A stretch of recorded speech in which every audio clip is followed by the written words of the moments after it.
Chers petits amis, voici un disque de longue durée tiré du film de Walt Disney. Je vais vous lire l'histoire de Mary Poppins. Vous pouvez suivre avec moi dans votre livre. Vous saurez que le moment est venu de tourner la page lorsque vous entendrez la fée Clochette faire tinter ses petites cloches, comme ceci. Et maintenant, commençons. C'était le matin, rue des Cerisiers. Mademoiselle Alouette, qui habitait la plus grande maison de la rue, avait envoyé son chien Andrew faire sa promenade matinale. Mais, dans la nurserie, au numéro 17 de la rue des Cerisiers, Jeanne et Michel Banks étaient encore au lit. « Debout, debout !» dit Mary Poppins. « On ne reste pas couché un jour supercalifragilistique.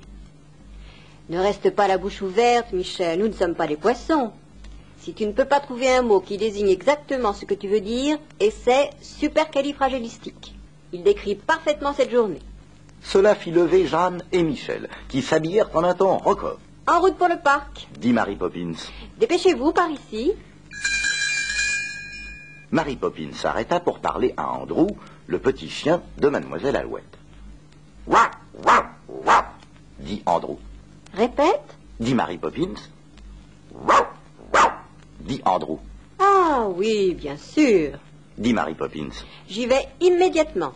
Et merci beaucoup. » Prenant alors Jeanne et Michel par la main, Mary Poppins prit le chemin d'où venait Andrew. Elle les conduisit d'un pas rapide à travers d'étroites rues tortueuses qu'ils n'avaient jamais vues auparavant. Et, parvenue à la porte d'une petite maison, elle s'arrêta. Toc toc, frappa Mary Poppins avec la tête de perroquet de son parapluie. La porte fut ouverte par l'ami de Mary Poppins, Berthe. « Comment va-t-il » demanda Mary Poppins. Berthe hocha la tête. « Je ne l'ai jamais vu comme cela, dit-il, et c'est la vérité. »« Mon Dieu !»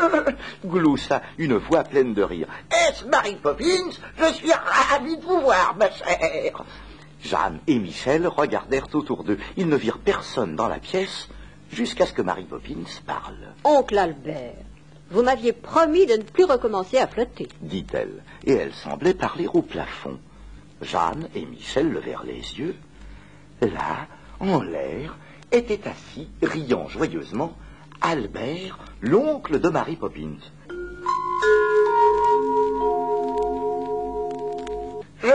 Je sais, ma chère, dit l'oncle Albert, riant aux larmes. J'ai essayé réellement, mais j'aime tant rire, vous savez. Et au moment où je commence à rire, je m'envole.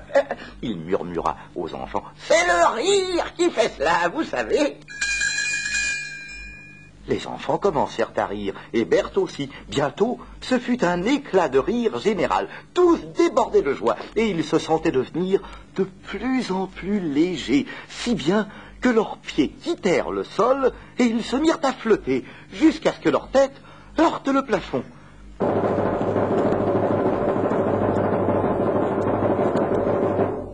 Il faut avouer que vous valez tous le spectacle, dit Mary Poppins, les bras croisés d'une façon qui indiqua à Jeanne et Michel qu'elle les désapprouvait. Lorsque Berthe raconta une plaisanterie à l'oncle Albert, tous quatre rirent à gorge déployée, si bien qu'ils se mirent à faire des cabrioles dans l'air. Mais Mary Poppins gardait un air sévère. « C'est le plus navrant spectacle que j'ai jamais vu, » lança-t-elle. « Ou je ne m'appelle pas Mary Poppins. » À propos de nom, dit Berthe, je connais un homme avec une jambe de bois qui s'appelle Smith. Vraiment?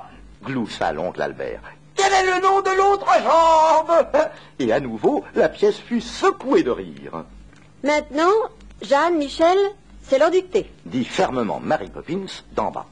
Oh, restez, s'il vous plaît, supplia l'oncle Albert. Il fit un signe vers la table, sur le plancher. Oh, il y a un magnifique goûter qui nous attend. Si vous pouviez vous arranger pour amener la table jusqu'à... Oh, splendide, merci, ma chère. dit l'oncle Albert. Maintenant, vous allez me demander de vous servir. Dit Mary Poppins en soupirant. Et elle s'envola toute droite et toute souriante. Merci, ma chère, dit l'oncle Albert. Je m'amuse tellement. Je souhaiterais que vous puissiez rester toujours en l'air avec moi. Nous y serons forcés. Dit Michel avec un sourire contraint. Il n'y a aucun moyen de redescendre. En fait, pour être franc, dit l'oncle Albert, il y a bien un moyen. Pensez à quelque chose de triste et vous redescendrez. Il est temps de rentrer à la maison. Coupa la voix de Mary Poppins, nerveuse et ferme, interrompant les rires. Et soudain, à cette triste pensée, Jeanne et Michel, l'oncle Albert et Berthe redescendirent. Boum, boum, boum, boum, sur le plancher. Au revoir, Dit Michel, nous reviendrons bientôt. Et merci, dit sagement Jeanne. nous nous sommes bien amusés. De retour à la maison, Jeanne et Michel essayèrent de raconter leur aventure à leur père. Nous avons flotté dans l'air et pris le thé au plafond. Commença Jeanne. Et il y avait un homme avec une jambe de bois nommé Smith. Interrompit Michel. Poppins, cria M. Banks. Que veut dire tout ceci? Les enfants sont des enfants. Se renfrogna Mary Poppins. Et en voici deux qui sont debout bien après l'heure du coucher. Dépêchez-vous.